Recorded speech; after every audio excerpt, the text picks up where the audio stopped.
The night was quiet, almost unnervingly so. The soft hum of the city beyond their suburban neighborhood barely reached inside the spacious, meticulously decorated home. Jake Cassidy sat in his study, staring blankly at the open laptop in front of him.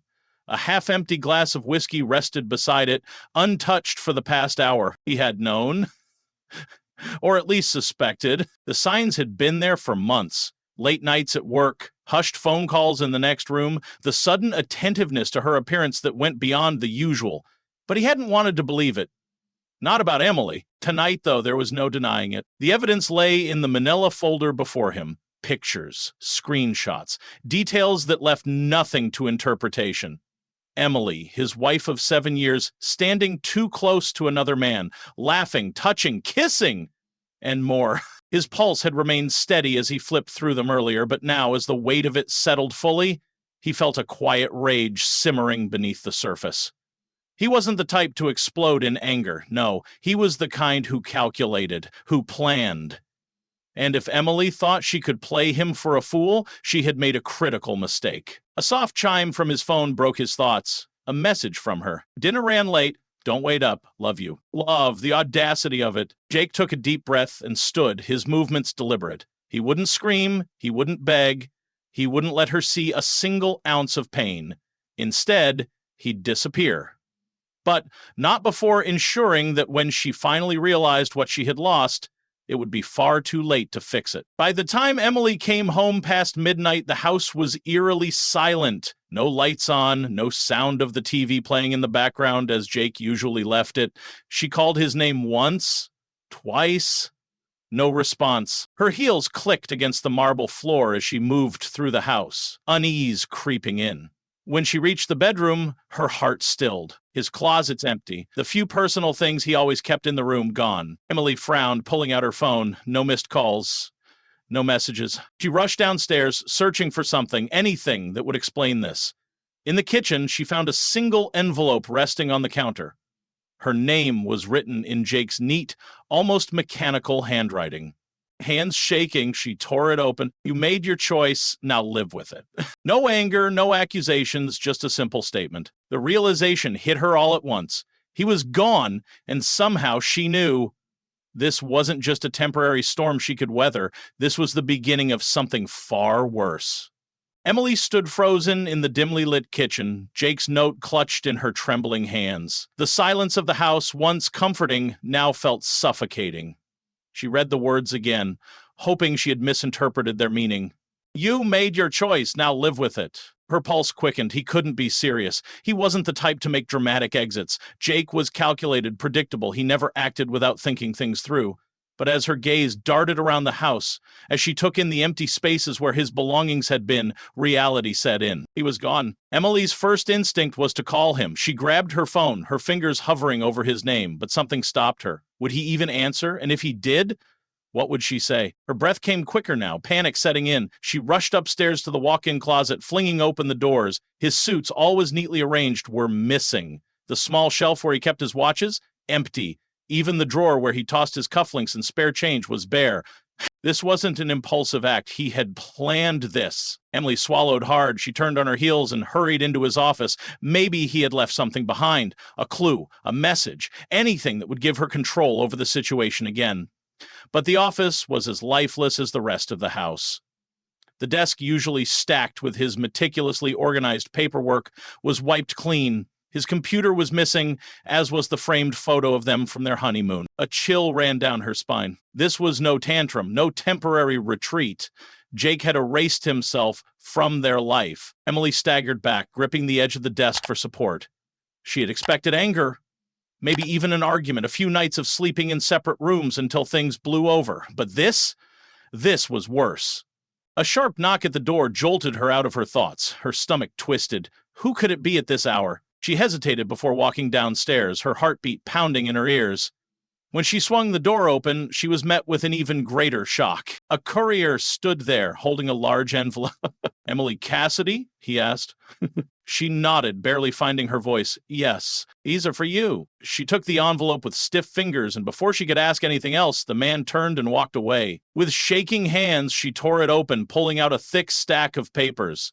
Her eyes skimmed the first page, her breath hitching. Bank statements, frozen accounts, credit cards canceled. A tight knot formed in her stomach. She flipped through page after page. Everything was in Jake's name, every shared account, every investment. And now she had no access to any of it. Her mind raced. She had always assumed that their wealth was shared, that even if things ever went south, she would be fine. But Jake, he had thought of everything. Her phone vibrated, and she nearly dropped it. She glanced at the screen, expecting Jake. But it wasn't him. It was Dan. Her throat dried. She stared at his name for a long moment before answering. Emily? Emily's voice was smooth, but there was an edge of caution in it. What's going on? You've been quiet all night. Her voice cracked. She cleared her throat. Jake's gone. A pause. Gone? What do you mean? She turned away from the front door, gripping her phone tightly. I mean, he left, disappeared, took his things, cut off my access to everything. It's like I don't exist to him anymore. Dan let out a low whistle. Damn. Didn't think he had it in him. Neither did I, she wanted to say. Instead, she pressed her fingers to her temples, trying to think. I need to see you. There was another pause before Dan responded. Yeah, about that. His tone shifted, suddenly distant. I don't think that's a good idea. Emily blinked. What? You know how it is, Em, he said casually. Jake's a powerful guy. If he's making moves like this, it's probably best if I don't get involved. Her chest tightened. Are you serious right now? Don sighed. Look, I had fun, but I can't be caught in the crossfire of whatever this is. I've got my own reputation to protect. Emily's grip on the phone tightened. She had expected Jake to react badly, but she had assumed Dan would at least be there for her. Now, in the space of a single evening, she had lost everything. Her husband, her security, and now her lover. She stood in the darkened hallway, her mind reeling. Jake hadn't just left. He had dismantled her entire life, piece by piece, before she even realized what was happening. And somehow, she had the gut-wrenching feeling that this was only the beginning. Emily sat in the dimly lit living room, her hands gripping the phone long after the call with Dan had ended. The silence in the house was deafening, pressing in on her like a physical weight. She had spent years curating this life. Her luxurious home, her social status, the illusion of control, and in a matter of hours, Jake had stripped it all away. She tried to steady her breathing. No, this wasn't the end. It couldn't be. She refused to be the woman who crumbled. She had built herself into something more than just a wife, more than just someone's possession. Jake might have had the upper hand for now, but she wasn't out of the game yet. Her mind raced with possibilities. She needed money. With quick, desperate movements, she grabbed her laptop from the coffee table and logged into her banking app. The screen loaded slowly, almost mockingly, before flashing a message she wasn't ready to see. Account access denied. Emily's breath hitched. She tried again and again. Every single shared account, frozen. She clenched her jaw, pushing down the rising panic. Fine, Jake had cut her off financially, but she still had resources. She scrolled through her contacts, her manicured nail tapping against the screen. There were people who owed her favors. Friends, connections she had cultivated over the years. She clicked on the name of her closest confidant, Laura, and dialed. The phone rang once.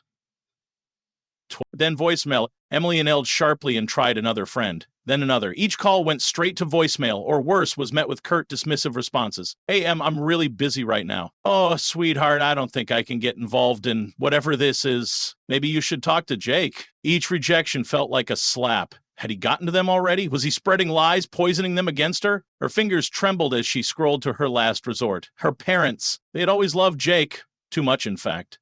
They saw him as the perfect son-in-law, the man who had tamed their headstrong daughter. If they knew about her affair, about what she had done, no, she couldn't call them, not yet. Instead, she tossed the phone onto the couch and stood, pacing.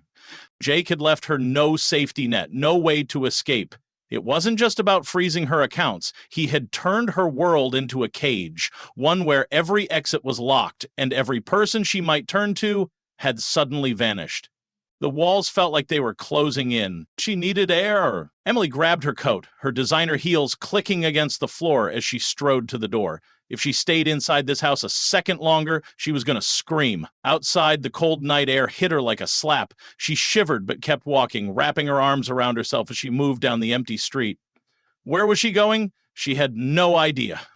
Then, almost instinctively, her feet carried her to the one place she knew she wasn't welcome anymore: Jake's office. The towering glass building loomed over her as she stood on the sidewalk, staring up at the floors where she knew he worked. A late-night security guard sat behind the desk in the lobby, barely paying attention to the empty space around him. She could go in, demand to see Jake, force him to face her.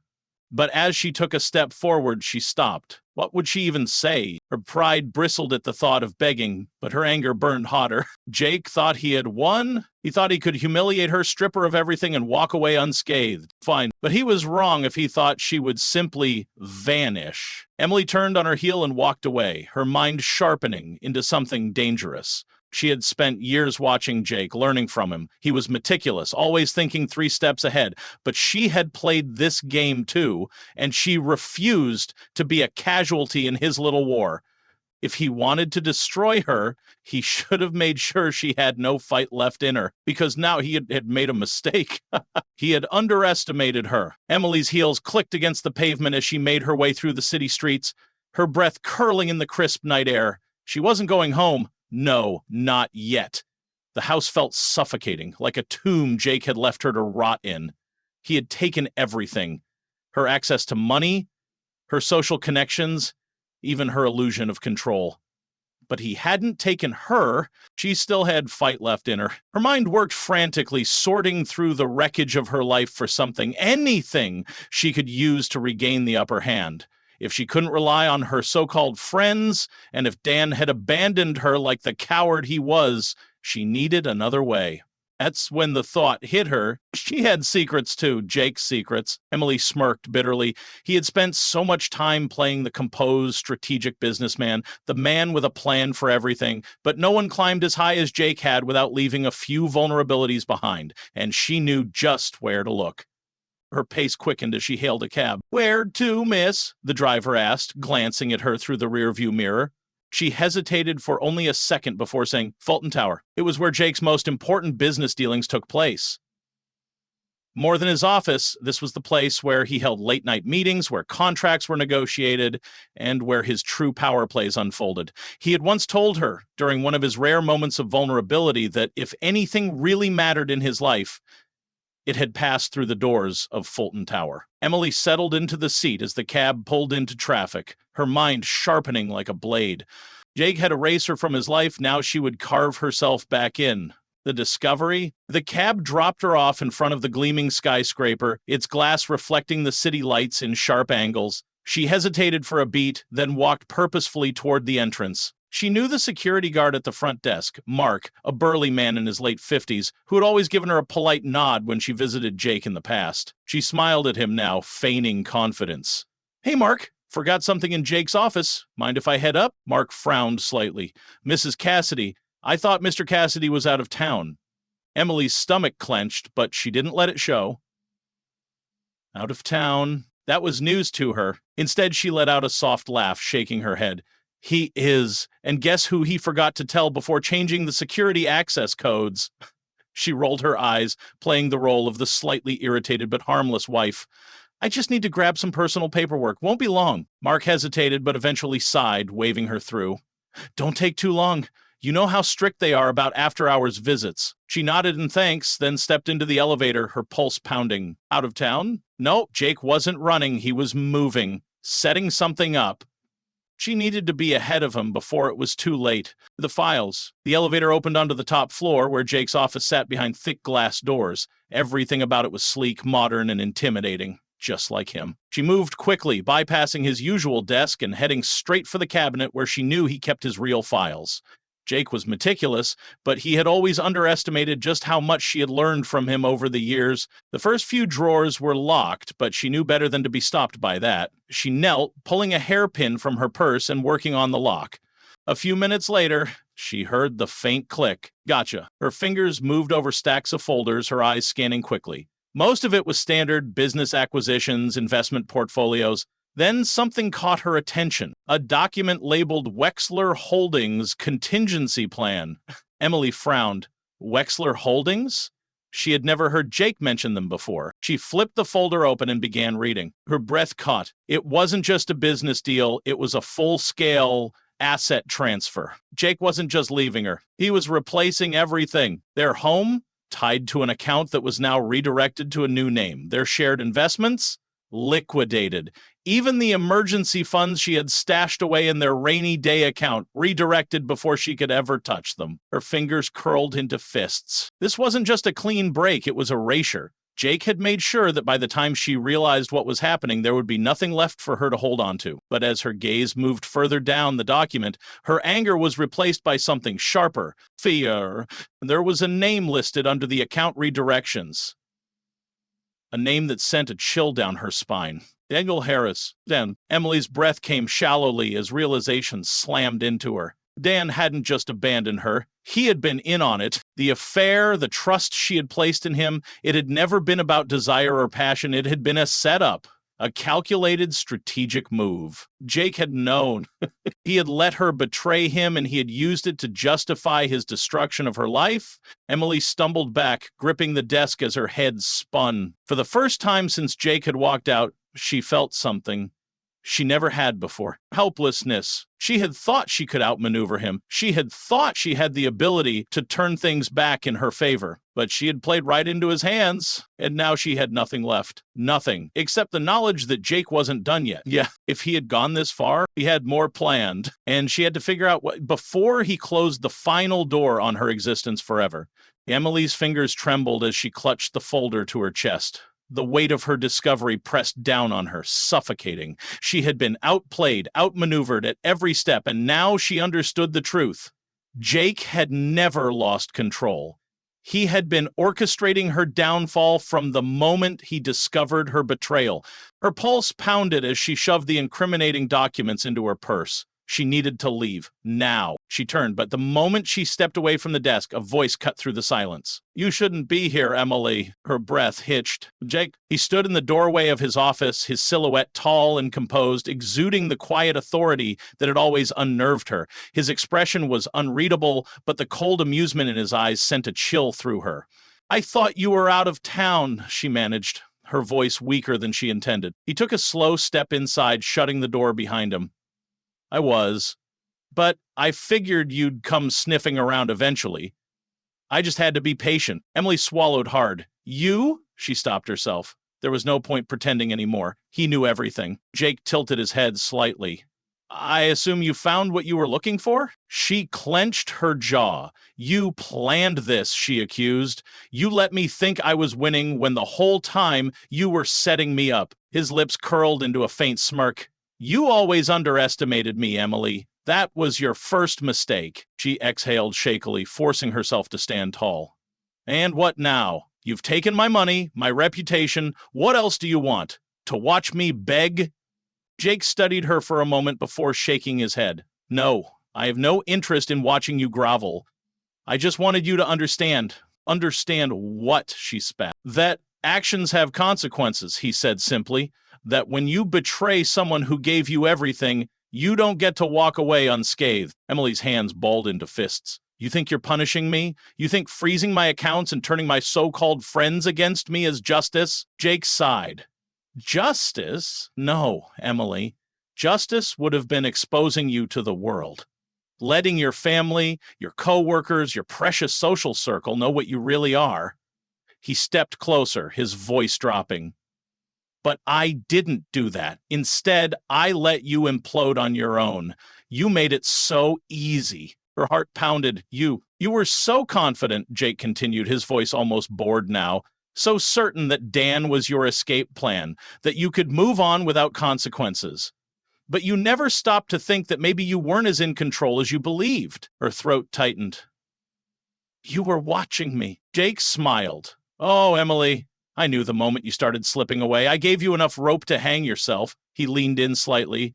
"And you did." Emily's breath came in shallow, rapid bursts. She had played right into his hands, every step of the way. "So what now?" she asked bitterly. "What's the final move, Jake?" His smirk faded, and for the first time she saw something almost resembling disappointment in his gaze.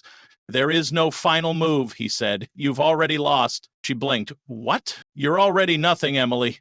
His voice was quiet, but the words landed like a blow. "Dan won't take you in. Your friends won't answer your calls. You have no money, no home, no power."